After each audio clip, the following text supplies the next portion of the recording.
শুরু করছি। আউযু বিল্লাহি মিনাশ শাইতানির রাজিম। বিসমিল্লাহির রহমানির রহিম। প্রিয় শিক্ষার্থীবৃন্দ, অনলাইন ক্লাসে আজকে আমি তোমাদের সাথে আছি মোহাম্মদ রফিকুল ইসলাম, সহকারী অধ্যাপক, আরবি ও ইসলামী শিক্ষা বিভাগ, সরকারি এডওয়ার্ড কলেজ, পাবনা।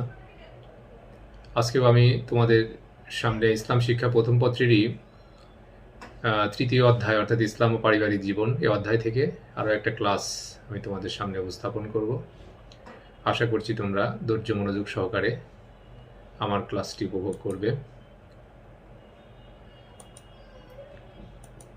তো আমরা শুরুতেই দেখব যে আজকের এই অধ্যায়ের মধ্যে আজকের এই যে অধ্যায় নিয়ে আমরা আলোচনা করব অর্থাৎ ইসলাম ও পারিবারিক জীবন, এই অধ্যায়ের মধ্যে যে বিষয়গুলো নিয়ে আলোচিত হয়েছে সে বিষয়গুলো আমরা আরও একবার এক নজরে দেখে নিই। এই অধ্যায়ের মধ্যে আলোচিত হয়েছে ইসলামী পারিবারিক জীবনের ধারণা, যেটা আমরা প্রথম ক্লাসে আলোচনা করেছি। এরপরে ইসলামী পরিবারের গুরুত্ব, এটাও আমরা দ্বিতীয় ক্লাসে আলোচনা করেছি। এরপরে ইসলামী পরিবারের তাৎপর্য, এটা আজকে আমরা আলোচনা করব। এছাড়াও এই অধ্যায়ের মধ্যে আরও আলোচিত হয়েছে ইসলামের আলোকে পরিবারের সদস্যদের অধিকার, দায়িত্ব, কর্তব্য। এরপরে নৈতিক ও মানবিক জীবন গঠনে পরিবারের ভূমিকা। তো এই বিষয়গুলোই মূলত এই অধ্যায়ের মধ্যে অর্থাৎ তৃতীয় অধ্যায়ের মধ্যে আলোচিত হয়েছে। তো আজকে আমরা আলোচনা করব ইসলামী পরিবারের তাৎপর্য, এই বিষয়টি নিয়ে আমরা আলোচনা করব। তো চলো আমরা দেখি যে এই অধ্যায়ের মধ্যে অর্থাৎ ইসলামী পরিবারের তাৎপর্য এই বিষয়টি নিয়ে আমরা আলোচনা শুরু করি। তো আমরা জানি যে ইসলামী পরিবার সম্পর্কে আমরা একটা প্রাথমিক ধারণা পেয়েছি। ইসলামী পরিবারের গুরুত্ব সম্পর্কেও আমরা ধারণা লাভ করেছি। আজকে আমরা ইসলামী পরিবারের তাৎপর্য অর্থাৎ ক্যারেক্টারিস্টিক্স অফ ইসলামিক ফ্যামিলি এই বিষয়টি নিয়ে আমরা আলোচনা করব। তো ইসলামী পরিবারের তাৎপর্য বা উদ্দেশ্য বা বৈশিষ্ট্য এগুলো সম্পর্কেই মূলত আলোচনা করা হবে। তো আমরা জানি যে পরিবারের যে উদ্দেশ্য কি, একটা পরিবার গঠনের মূল উদ্দেশ্যই হচ্ছে সুখ, শান্তি, তৃপ্তি, স্বস্তি, আনন্দ লাভ করা। এটাই হচ্ছে একটা পরিবার গঠনের মূল উদ্দেশ্য। অর্থাৎ সুখ, শান্তি, পরিতৃপ্তি এগুলো লাভ করাই হচ্ছে একটা পরিবার গঠনের উদ্দেশ্য। আর ইসলামী পরিবার গঠনের মাধ্যমেই এই উদ্দেশ্যগুলো সহজেই আমরা লাভ করতে পারি। কারণ ইসলামী পরিবারের মধ্যে যে নিয়ম কানুনগুলো রয়েছে, যে বৈশিষ্ট্যগুলো রয়েছে, এই বৈশিষ্ট্যগুলো যদি আমরা পুরোপুরিভাবে পালন করি তাহলে পরিবার গঠনের যে মূল উদ্দেশ্য অর্থাৎ সুখ, শান্তি, পরিতৃপ্তি, আনন্দ এগুলো আমরা সহজেই লাভ করতে পারব। এজন্যই মানব জীবনকে মহান আল্লাহ তাআলার মর্জি মোতাবেক পরিচালিত করতে হবে। আর মানব জীবনকে যদি আমরা মহান আল্লাহ তাআলার দেয়া নির্দেশিত বিধান অনুযায়ী পরিচালনা করি তাহলে ইহকালীন জীবনে অর্থাৎ পারিবারিক জীবনে বা দুনিয়ার জীবনে যেমন আমরা সুখ শান্তি লাভ করতে পারবো, ঠিক তেমনিভাবে পরকালীন জীবনেও আমরা সফলতা লাভ করতে পারব। আর ইসলামী জীবনের এটাই হচ্ছে মূল উদ্দেশ্য, এটাই হচ্ছে ইসলামী জীবনের তাৎপর্য। তো আমরা এই বিষয়টি ধারাবাহিকভাবে আলোচনা করব। তো প্রথমেই আমরা এই ইসলামী পরিবারের তাৎপর্যের যে কি কি তাৎপর্য রয়েছে, কি কি উদ্দেশ্য রয়েছে, কি কি বৈশিষ্ট্য রয়েছে, এগুলো আমরা ধারাবাহিকভাবে পয়েন্ট আকারে আলোচনা করব। প্রথম পয়েন্ট হচ্ছে সুষ্ঠু জাতি গঠনের সোপান। অর্থাৎ ইসলামী পরিবারের যে প্রথম এবং প্রধান যে তাৎপর্য বা বৈশিষ্ট্য হচ্ছে সুষ্ঠু জাতি গঠনের সোপান। অর্থাৎ একটা জাতি, সুষ্ঠু জাতি গঠন করতে হলে, সুন্দর জাতি গঠন করতে হলে, সুখী সমৃদ্ধশালী একটা জাতি গঠন করতে হলে এর প্রথম যে সোপান অর্থাৎ সিঁড়ি, সোপান অর্থাৎ সিঁড়ি, স্টেপ, এই প্রথম স্টেপ বা প্রথম সোপানই হচ্ছে পরিবার। অর্থাৎ সুষ্ঠু জাতি গঠনের প্রথম স্টেপ, প্রথম সোপানই হচ্ছে পরিবার। আর এই পরিবারটা যদি হয় ইসলামী পরিবার তাহলে সুষ্ঠু জাতি গঠনের জন্য সহায়ক ভূমিকা পালন করতে পারে। অর্থাৎ সুষ্ঠু, সুন্দর, সুখী সমৃদ্ধশালী একটা জাতি গঠন করতে হলে, একটা সমাজ গঠন করতে হলে মুসলিম পরিবারের গুরুত্ব, মুসলিম পরিবারের তাৎপর্য এটা অনস্বীকার্য।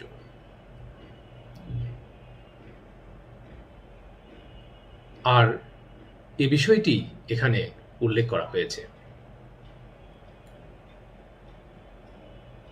মুসলিম জাতির যে অভ্যুদয় ঘটেছিল, অর্থাৎ প্রাথমিক যুগে মুসলিম জাতির যে উন্নতি ঘটেছিল,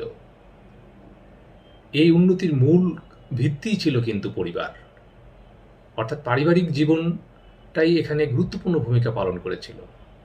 পারিবারিক জীবনের যে সুস্থতা, পারিবারিক জীবনের যে পবিত্রতা, পারিবারিক জীবনের যে সৌন্দর্য, অর্থাৎ ইসলামী পরিবারের যে গুণাবলীগুলোর কথা বলা হয়েছে, এই গুণাবলী সমৃদ্ধ একটা পরিবার যেমন একটা সুষ্ঠু সুন্দর সমাজ গঠন করতে পারে, অনুরূপভাবে অনেকগুলো এরকম সমাজ বিনির্মাণের মাধ্যমেই একটা সুষ্ঠু জাতি গঠন করা সম্ভব।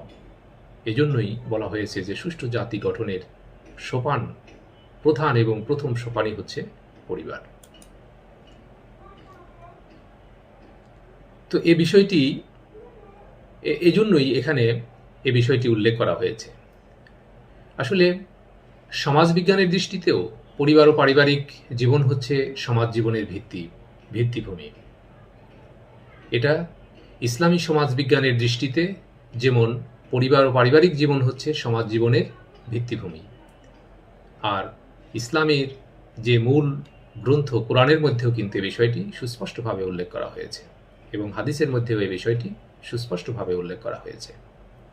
তো এজন্যই আমরা বলতে পারি যে একটা সুষ্ঠু সুন্দর জাতি গঠন করতে হলে, একটা সুষ্ঠু সুন্দর পরিবার সমাজ গঠন করতে হলে একটা সুষ্ঠু সুন্দর পরিবার গঠন করতে হবে।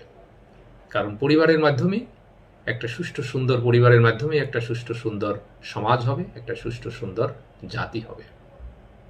এজন্যই ইসলামী পরিবার তাৎপর্যপূর্ণ ভূমিকা পালন করে থাকে। তো প্রিয় শিক্ষার্থীবৃন্দ, এরপরে আল্লাহর বিধান পালন। ইসলামী পরিবারের আরও একটা গুরুত্ব, আরও একটা তাৎপর্য হচ্ছে, আরও একটা উদ্দেশ্য হচ্ছে আল্লাহর বিধান পালন। ইসলামী পরিবারের মাধ্যমেই আল্লাহর বিধান পালন করা হয়।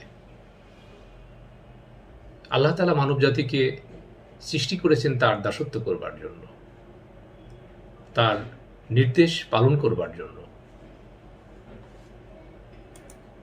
আল্লাহর নির্দেশ মানুষ পালন করবে, আল্লাহর দাসত্ব করবে, এই জন্যই আল্লাহ তাআলা মানব জাতিকে সৃষ্টি করেছেন।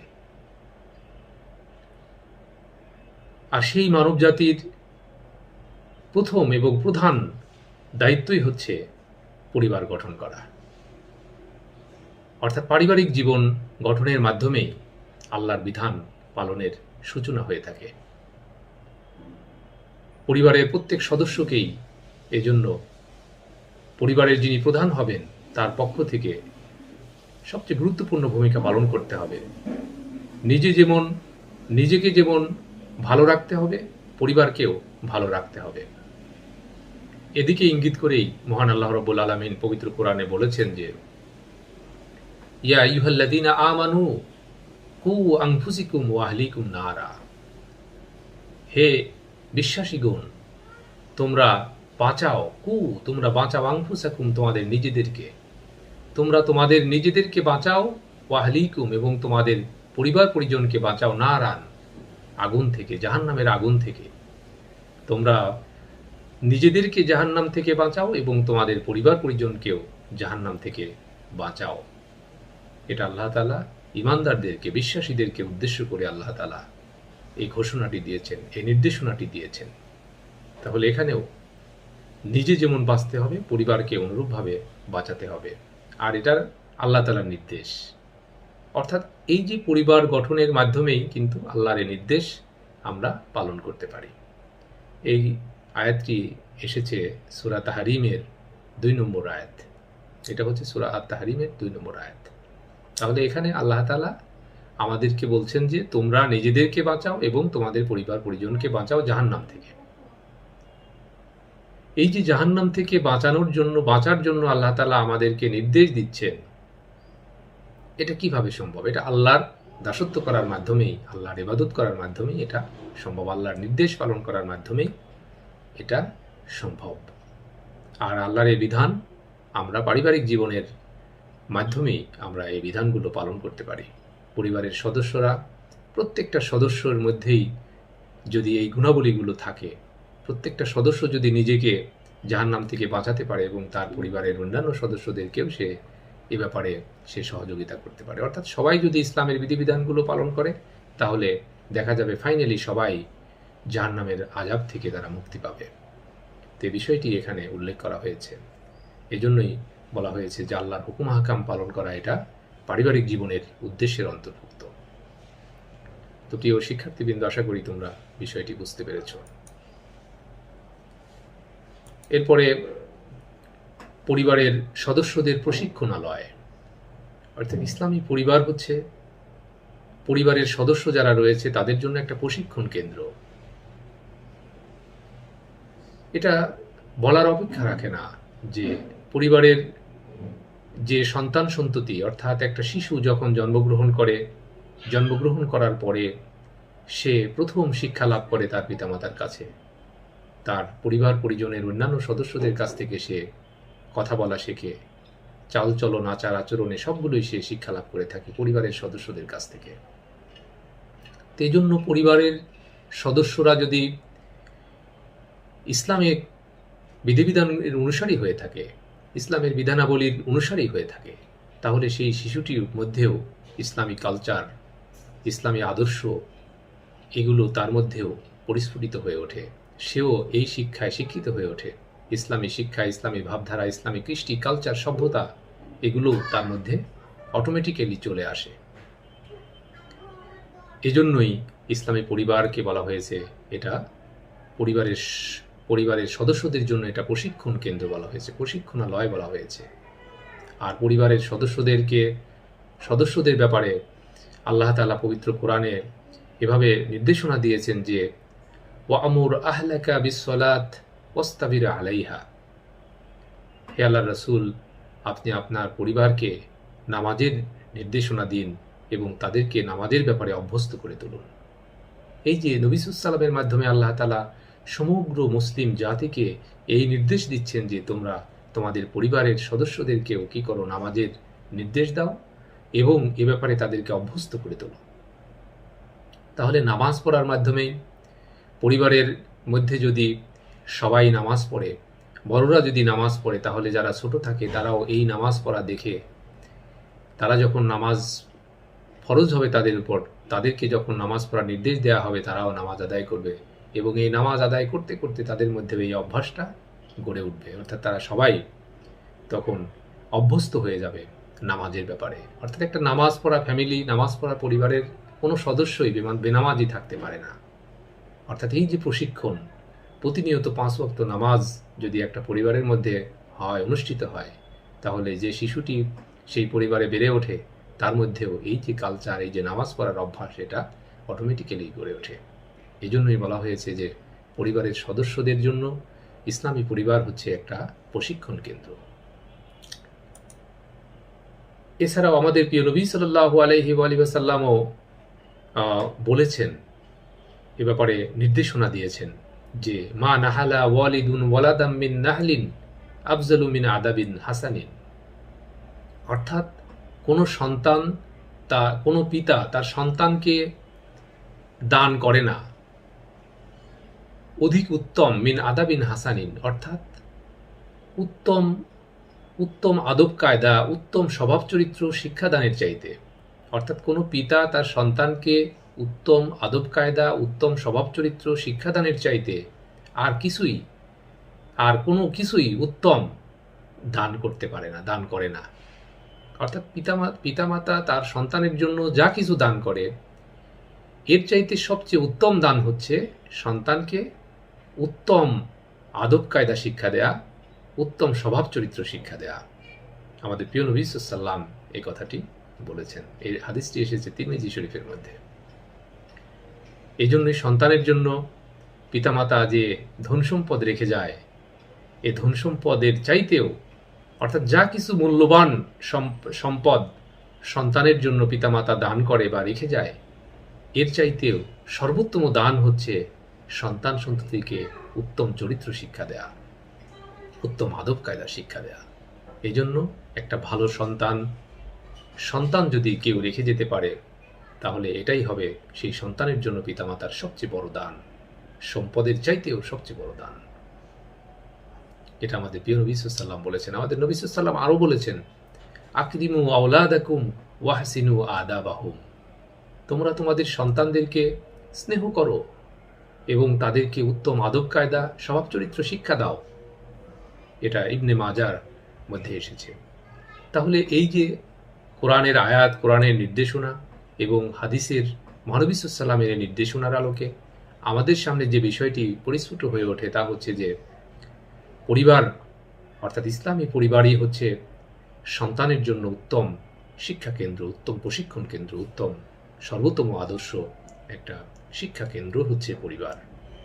এজন্য পরিবার যদি ভালো হয়, পরিবার যদি সুন্দর হয়, তাহলে সেই পরিবারের সকল সদস্যই সুন্দর হতে বাধ্য। তো এরকম যদি পরিবারের সংখ্যা সমাজের মধ্যে অনেক থাকে, তাহলে সেই সমাজটা হয় একটা শান্তিপূর্ণ সমাজ, শান্তিময় একটা সমাজ। তো প্রিয় শিক্ষার্থীবৃন্দ, আশা করি তোমরা বিষয়টি বুঝতে পেরেছ। তো এই জন্যই আমরা বলতে পারি যে একটা শিশু মানে তার শৈশব থেকে, তার পরিবার থেকে যে মানবীয় গুণাবলীগুলো, যে মানবীয় আদব কায়দাগুলো, যে শিষ্টাচারগুলো শিক্ষা গ্রহণ করে থাকে, যে পরিবারের জন্য যে পারস্পরিক ভালোবাসা, পারস্পরিক মায়া মমতা ইত্যাদি যে শিক্ষা লাভ করে থাকে, এই শিক্ষাটাই তার জন্য পরবর্তী জীবনের পরবর্তী চলার পথে তার জন্য একটা দিশারি হিসেবে ভূমিকা রাখে। এরপরে আশ্রয়স্থল। ইসলামী পরিবার হচ্ছে আশ্রয়স্থল বলা হয়েছে। তাহলে ইসলামী পরিবারের আরও একটা তাৎপর্য হচ্ছে, আরও একটা উদ্দেশ্য হচ্ছে, ইসলামী পরিবার হচ্ছে আশ্রয়স্থল। কাদের জন্য আশ্রয়স্থল? ইসলামী পরিবারের যারা সদস্য হবে, পিতামাতা, সন্তান সন্ততি, দাদা দাদি, নানা নানি, ভাই বোন, যারা অর্থাৎ একটা পরিবারের মধ্যে যারা বসবাস করে থাকে, অর্থাৎ প্রত্যেকটা সদস্যের জন্যই হচ্ছে ইসলামী পরিবার হচ্ছে আশ্রয়স্থল। পৃথিবীর যেখানেই মানুষ শান্তি খুঁজুক না কেন, সকল শান্তি কিন্তু, সকল সুখ এবং শান্তি কিন্তু ক্ষণস্থায়ী। একটা স্থায়ী শান্তির জায়গা হচ্ছে, একটা স্থায়ী আশ্রয়স্থল হচ্ছে পরিবার। পরিবার ছাড়া স্থায়ী সুখ, শান্তি এগুলো লাভ করা কখনোই সম্ভব নয়। তো এই জন্য ইসলামী পরিবার এটা গুরুত্বপূর্ণ ভূমিকা পালন করে থাকে। এটা আশ্রয়স্থল হিসেবে এটা ভূমিকা রেখে থাকে। এরপরে নিরাপত্তা। ইসলামী পরিবার হচ্ছে নিরাপদ একটা জায়গা, নিরাপদ আশ্রয়স্থল। পৃথিবীর কোথাও ইসলামী পরিবারের সন্তানের যারা রয়েছে, ইসলামী পরিবারের সদস্য যারা রয়েছে, তাদের জন্য দুনিয়ার কেউই নিরাপত্তা দিতে পারে না যে নিরাপত্তাটা একটা পরিবার তার সদস্যদের জন্য দিতে পারে।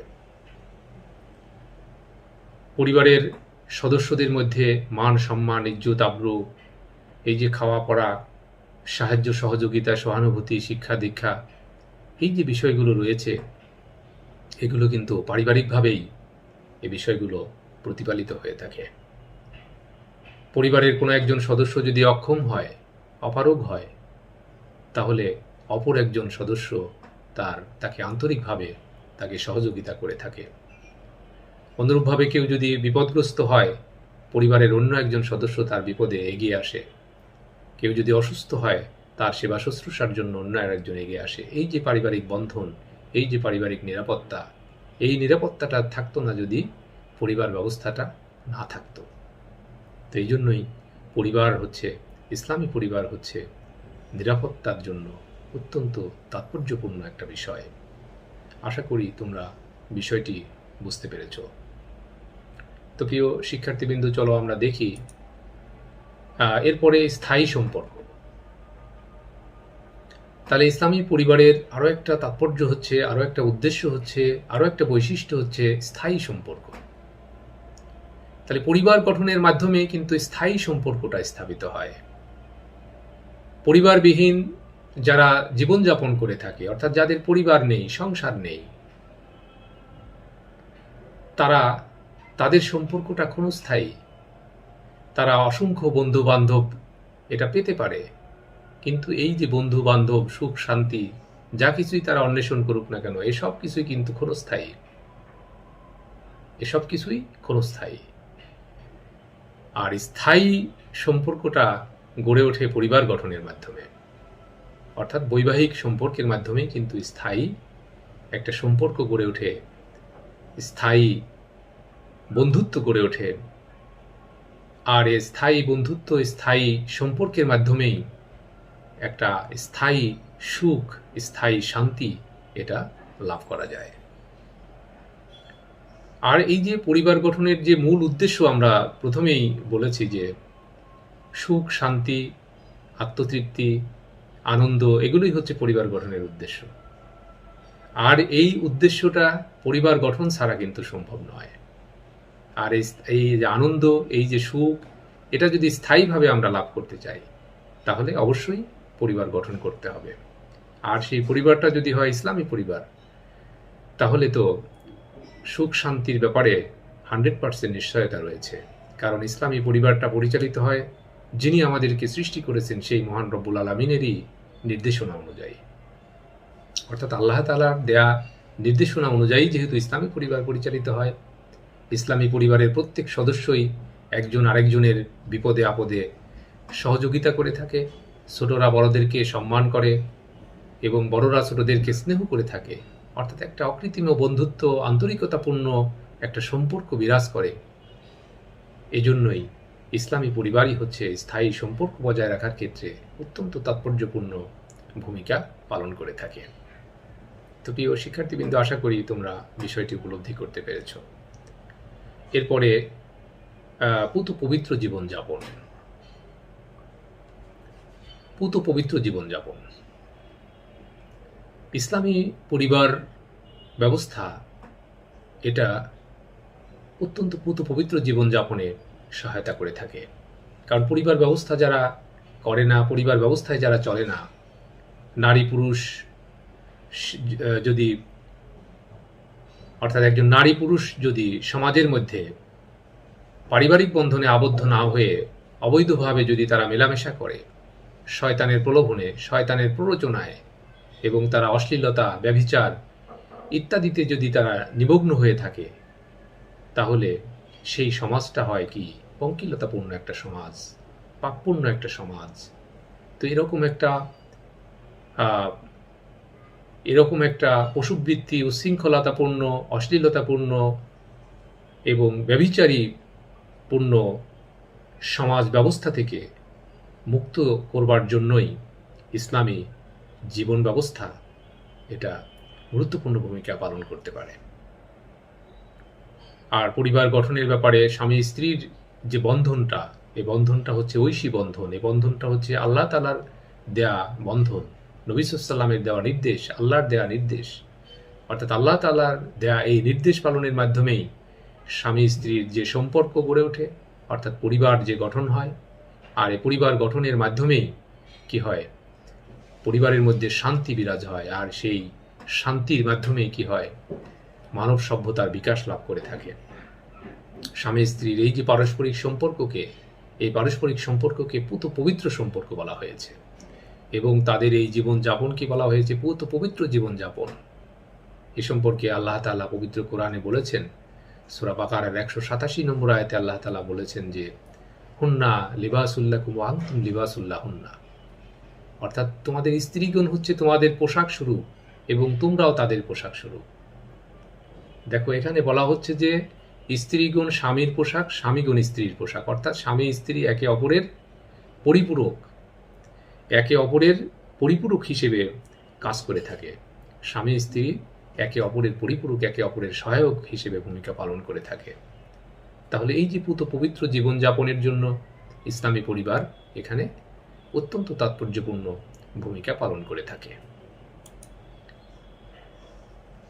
তো এই যে মানে সমাজের মধ্যে যে অশ্লীলতা বিরাজ করে, সমাজের মধ্যে যে বেহায়াপনা, ব্যভিচার এগুলো যে বিরাজ করে, এই যে অশান্ত এবং বিশৃঙ্খলাপূর্ণ একটা সমাজ ব্যবস্থা, এ থেকে পরিত্রাণ লাভের জন্য ইসলামী পরিবার এখানে গুরুত্বপূর্ণ ভূমিকা পালন করে থাকে।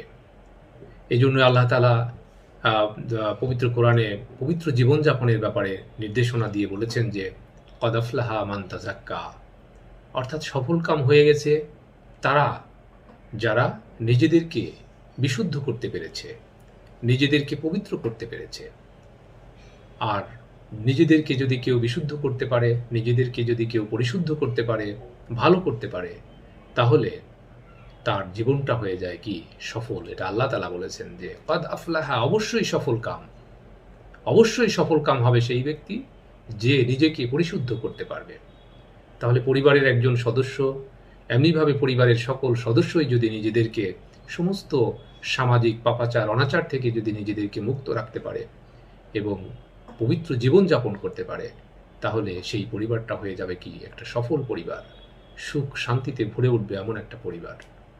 তো এমন একটা পরিবার যে আমাদের সকলেরই কাম্য। প্রিয় শিক্ষার্থীবৃন্দ, আশা করি তোমরা বিষয়টি বুঝতে পেরেছ। এরপরে মানবিক গুণাবলীর লালন ক্ষেত্র। মানবিক যে গুণাবলীগুলো রয়েছে, মানবিক গুণাবলীগুলো কি কি মানবিক গুণাবলীগুলো রয়েছে? একটা ইসলামী পরিবারের সদস্যদের মধ্যে মানবিক গুণাবলীগুলোর সম্পূর্ণরূপে রয়েছে, যেমন পারস্পরিক প্রেম প্রীতি, মায়া মমতা, ভালোবাসা, আদর স্নেহ, সমঝোতা, উদারতা, সহায়তা, সহানুভূতি, শ্রদ্ধা, এই যে বিষয়গুলো, কর্তব্য পরায়ণতা, দায়িত্ববোধ, তাহাজিব, তামাদ্দুন, এই যে মানবীয় গুণাবলীগুলো রয়েছে, ইসলামী পরিবারের প্রত্যেক সদস্যের মধ্যে এটা থাকতেই হবে। এই মানবীয় গুণাবলীগুলো থাকার কারণেই একটা ইসলামী পরিবারের প্রত্যেকটা সদস্য একে অপরের জন্য সহায়ক ভূমিকা পালন করে থাকে। পরিবারের মধ্যে কেউ অসুস্থ হলে সবাই মিলে তার সেবা শুশ্রূষা করে, তাকে সুস্থ করে তোলে। কেউ বিপদে পড়লে তাকে বিপদ থেকে উদ্ধার করে। এটাই হচ্ছে ইসলামী পরিবার। আর এই যে মানবিক গুণাবলীগুলো কথা বলা হলো, এই মানবিক গুণাবলী সমৃদ্ধ একটা পরিবার ব্যবস্থা, এটা একটা আদর্শ সমাজ সভ্যতা গড়ে ওঠার ক্ষেত্রে গুরুত্বপূর্ণ ভূমিকা পালন করে থাকে। তো এই সম্পর্কে আল্লাহ তাআলাও পবিত্র কোরআনে ঘোষণা করেছেন এইভাবে যে ওহুদু ইলা তাইয়্যিবি মিনাল কাওল ওহুদু ইলা সিরাতিল হামিদ। সূরা হজের 24 নম্বর আয়াতে আল্লাহ তাআলা বলতেছেন যে ওহুদু ইলা তাইয়্যিব মিনাল কাওল, অর্থাৎ কথা বলার ক্ষেত্রে পবিত্র পরিচ্ছন্ন স্বচ্ছ সুন্দরভাবে কথা বলার ব্যাপারে তোমাদেরকে নির্দেশ দেওয়া হয়েছে এবং প্রশংসিত পথে চলার ব্যাপারেও তোমাদেরকে নির্দেশ দেওয়া হয়েছে। অর্থাৎ সৎ পথে চলতে হবে, ভালো কথা বলতে হবে, উত্তম কথা বলতে হবে, সদুপদেশ দিতে হবে, অর্থাৎ উত্তম বাণী এবং উত্তম পথে চলা, উত্তম কাজ করা, এ ব্যাপারেই আল্লাহ তাআলা নির্দেশনা দিয়েছেন। এই নির্দেশনা পালনের মাধ্যমেই একটা মানবিক গুণাবলী সম্পন্ন একটা পরিবার ব্যবস্থা আমাদের সমাজে গড়ে উঠতে পারে। আর এরকম একটা সমাজ ব্যবস্থার মাধ্যমেই একটা শান্তিপূর্ণ রাষ্ট্র ব্যবস্থা প্রতিষ্ঠিত হতে পারে। তো প্রিয় শিক্ষার্থীবৃন্দ, আশা করি তোমরা বিষয়টি বুঝতে পেরেছ। এরপরে বলা হচ্ছে শান্তির নিবাস। ইসলামী পরিবারের আরো একটা তাৎপর্য হচ্ছে, আরো একটা উদ্দেশ্য হচ্ছে, আরো একটা বৈশিষ্ট্য হচ্ছে শান্তির নিবাস। ইসলামী পরিবার হচ্ছে শান্তির নিবাস। কেন শান্তির নিবাস হবে না? কারণ ইসলামী পরিবারের প্রত্যেক সদস্যের মধ্যে যে গুণাবলীগুলোর কথা বলা হলো, যে মানবিক বৈশিষ্ট্যগুলোর কথা বলা হলো, এই বৈশিষ্ট্যগুলো বিরাজমান থাকার কারণে, তারা মিলেমিশে একে অপরের পরিপূরক হিসেবে থাকার কারণে তাদের মধ্যে অনাবিল সুখ এবং শান্তি বিরাজ করে থাকে। এখানে স্বামী স্ত্রীকে বলা হচ্ছে লেবাস স্বরূপ, একে অপরের পরিচ্ছদ স্বরূপ বলা হচ্ছে।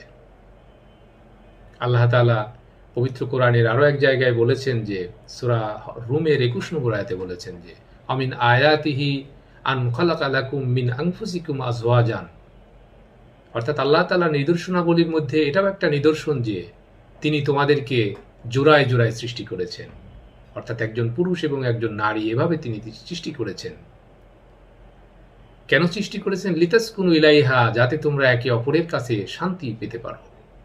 তোমাদের শান্তির জন্য, তোমাদের সুখের জন্য আল্লাহ তাআলা তোমাদেরকে জোড়ায় জোড়ায় সৃষ্টি করেছেন। শুধু তাই নয়, ওয়াজাআলা বাইনাকুম মাওয়াদ্দাতান ওয়া রাহমাতান, তিনি তোমাদের মাঝে মাওয়াদ্দাত অর্থাৎ ভালোবাসা সৃষ্টি করে দিয়েছেন, প্রেম প্রীতি সৃষ্টি করে দিয়েছেন, দয়া, সহানুভূতি, সহৃদয়তা এটা সৃষ্টি করে দিয়েছেন, যাতে করে তোমরা একে অপরকে ভালোবাসতে পারো, একে অপরকে সহানুভূতি প্রদর্শন করতে পারো, একে অপরে মিলেমিশে সুখে শান্তিতে বসবাস করতে পারো। এ ব্যাপারে আল্লাহ তাআলা নির্দেশনা দিয়েছেন। তাহলে এ থেকে আমরা কি বুঝতে পারি? ইসলামী পরিবার হচ্ছে একটা শান্তির নিবাস। এছাড়াও মুসলমানদের পরিচয়, সত্যিকার মুসলমান যারা হবে তাদেরকে আল্লাহ তাআলা একটা দোয়া শিখিয়ে দিয়েছেন। অর্থাৎ ইসলামী পরিবারের সদস্যদের জন্য, প্রকৃত মুসলমানদের জন্য আল্লাহ তাআলা এই দোয়াটা শিখিয়ে দিয়েছেন, যেটা সূরা ফুরকানের ৭৪ নম্বর আয়াতে এসেছে, যে ওয়াল্লাযীনা ইয়াকুলুনা রব্বানা হাব লানা মিন আজওয়াজিনা ওয়া যুররিয়াতিনা কুররাতা আয়ুনিন ওয়াজআলনা লিল মুত্তাকিনা ইমামা।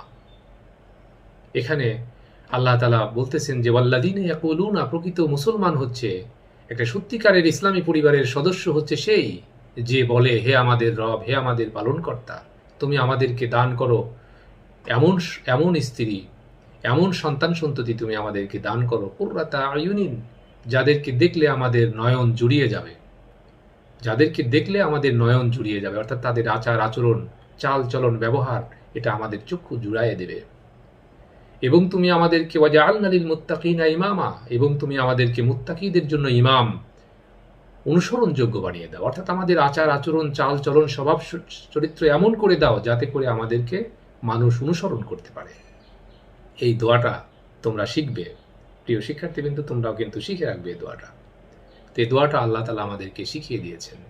তাহলে ইসলামী পরিবারের জন্য এটা সরাসরি আল্লাহ তাআলা কর্তৃক নির্দেশিত, আল্লাহ তাআলা বিধানাবলী দিয়েছেন, আমাদের প্রিয় নবী সাল্লাল্লাহু আলাইহি ওয়াসাল্লাম বিধানাবলী দিয়েছেন।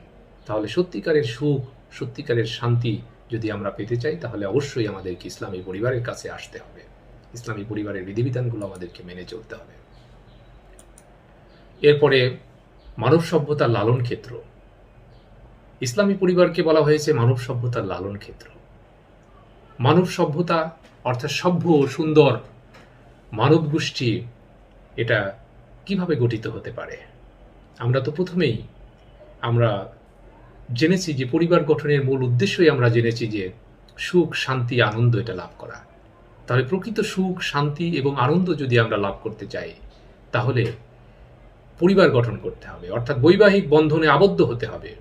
আর এই বৈবাহিক বন্ধনে আবদ্ধ হওয়ার মাধ্যমেই একটা পবিত্র, শান্তিপূর্ণ একটা সম্পর্ক গড়ে ওঠে। আর এই শান্তিপূর্ণ সম্পর্কের ভিত্তিতেই একটা নতুন শিশু এই পৃথিবীতে আগমন করে। এমনিভাবেই পৃথিবীর বিকাশ লাভ করে থাকে। এমনিভাবে পবিত্র সম্পর্কের মাধ্যমে যে মানব গোষ্ঠীর গড়ে ওঠে, সেটাই হচ্ছে সভ্য মানব সভ্যতা, সভ্য মানব গোষ্ঠী। এভাবেই পিতামাতা, আত্মীয় স্বজনের মধ্যে একটা শিশু জন্মগ্রহণ করে থাকে, পবিত্র সম্পর্কের ভিত্তিতে যে শিশুটি জন্মগ্রহণ করে থাকে, সে তার পিতামাতা, আত্মীয় স্বজনের ভালোবাসা, আদর, স্নেহ, মায়া, মমতায় লালিত পালিত হয়ে বড় হয় এবং আদব কায়দা শেখে, উন্নত শিক্ষা দীক্ষায় বড় হয়ে ওঠে। এরকম একটা মানব শিশুই একটা সভ্য মানব সমাজের জন্য গুরুত্বপূর্ণ ভূমিকা পালন করে থাকে। এরকম শিশু, এরকম মানব সভ্যতা, এরকম মানুষ যদি সমাজের বেশি হয়, পরিবারের মধ্যে বেশি হয়, পরিবারের মধ্যে এরকম সুন্দর আদর্শবান মানুষের সংখ্যা যদি বেশি হয়, তাহলে একটা আদর্শ পরিবার গঠিত হয়, আদর্শ সমাজ গঠিত হয়। আর এরকম আদর্শ সমাজের মাধ্যমেই একটা বিশ্ব শান্তিপূর্ণ মানব সভ্যতা গড়ে ওঠে। তাহলে আমরা আজকের এই ক্লাস থেকে যে বিষয়টি জানতে পারলাম তা হচ্ছে আদর্শ অর্থাৎ অনুকরণীয় মানব সভ্যতা গঠনের ক্ষেত্রে ইসলামী পরিবার যে তাৎপর্যপূর্ণ ভূমিকা পালন করে থাকে। তো আমাদের সময় শেষের দিকে, তো আরেকটা পয়েন্ট আছে, আমরা আলোচনা করেই শেষ করব, আর্থসামাজিক নিরাপত্তা। এখানে ইসলামী পরিবার আর্থসামাজিক নিরাপত্তার ক্ষেত্রে গুরুত্বপূর্ণ ভূমিকা পালন করে থাকে। কারণ পরিবারের একজন সদস্য যদি অর্থ সংকটে পড়ে বা বিপদে পড়ে, তাহলে পরিবারের অন্যান্য সদস্যগণ তার সাহায্যে এগিয়ে আসে। কেউ যদি অক্ষম হয় তাহলে তার পাশে এসে পরিবারের অন্য সদস্য এসে তার পাশে এসে দাঁড়ায়। বৃদ্ধরা যখন বৃদ্ধ হয়ে যায় তখন সে কিন্তু অবহেলার পাত্র হয় না। ইসলামী পরিবারে সে শ্রদ্ধাভাজন একজন ব্যক্তি হয়। তাকে সবাই তার বিপদে আপদে তাকে সহযোগিতা করে থাকে, তার ভরণ পোষণ চিকিৎসার ব্যবস্থা করে থাকে। এমনিভাবে পরিবারের বড়রা ছোটদেরকে স্নেহ করে, ছোটরা বড়দেরকে সম্মান করে, এরকম একটা পরিবার ব্যবস্থা গড়ে ওঠে। আমাদের প্রিয় নবী সাল্লাল্লাহু আলাইহি ওয়াসাল্লাম বলেছেন যে তোমরা সন্তানদের প্রতি সর্বদা দৃষ্টি রাখো। আল্লাহর নবী সাল্লাল্লাহু আলাইহি ওয়াসাল্লাম আরও বলেছেন তোমরা তোমাদের সন্তানদের স্নেহ করো এবং তাদের ভালোবাসা শেখাও। তো প্রিয় শিক্ষার্থীবৃন্দ, আশা করি তোমরা বিষয়টি বুঝতে পেরেছ। তো এই ক্লাস থেকে আমরা যে বিষয়টি জানতে পারলাম তা হচ্ছে ইসলামী পরিবারের তাৎপর্য, ইসলামী পরিবারের উদ্দেশ্য, ইসলামী পরিবারের বৈশিষ্ট্য সম্পর্কে আমরা আলোচনা করলাম। তো তোমরা তোমাদের এই বিষয়টি তোমরা আরও দেখবে, পর্যালোচনা করবে এবং ইসলামী পরিবারের কেন প্রয়োজন, কেন ইসলামী পরিবারটা আমাদের জন্য প্রয়োজন এ বিষয়ের উপরে তোমরা একটু স্টাডি করে একটা লেখার চেষ্টা করবে কিছু একটা। তো ধন্যবাদ তোমাদেরকে। তো এখন তোমাদের কোনো প্রশ্ন থাকলে তোমরা বলতে পারো।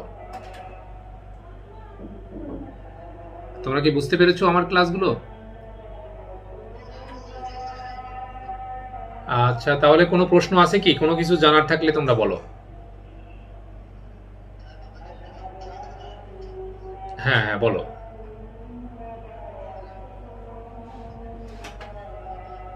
হ্যাঁ হ্যাঁ অবশ্যই হবে। এটা তোমরা দেখতে থাকো, যদি বোঝার সমস্যা হয় তো অন্য একটা বই কিনে নিও। তোমরা একাধিক বই কিনতে পারো আর কি, সমস্যা নেই। হ্যাঁ, অনেকে দেখা যাচ্ছে যে বিভিন্ন করে থাকে একাধিক বই। ও আচ্ছা আচ্ছা, আমি যে বইটা পড়াচ্ছি এটা তো একটা যে কোনো একটা বই তো আমাকে পড়াতে হবে। হ্যাঁ, এই জন্য আমি যে কোনো একটা বইয়ের সহযোগিতা নিয়ে পড়াচ্ছি। তোমরা বাজার থেকে দেখে যেটা ভালো লাগে সেটা তোমরা পড়তে পারো আর কি। হ্যাঁ, তো এটা গেল। আর কোনো বোঝার ব্যাপারে আচ্ছা আজকের ক্লাসের ব্যাপারে তোমাদের কোনো প্রশ্ন আছে কি?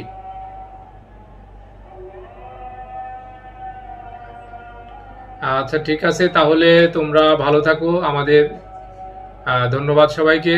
তো আজকের এই ক্লাস এখানেই শেষ হলো। তোমরা ভালো থাকো, সুস্থ থাকো।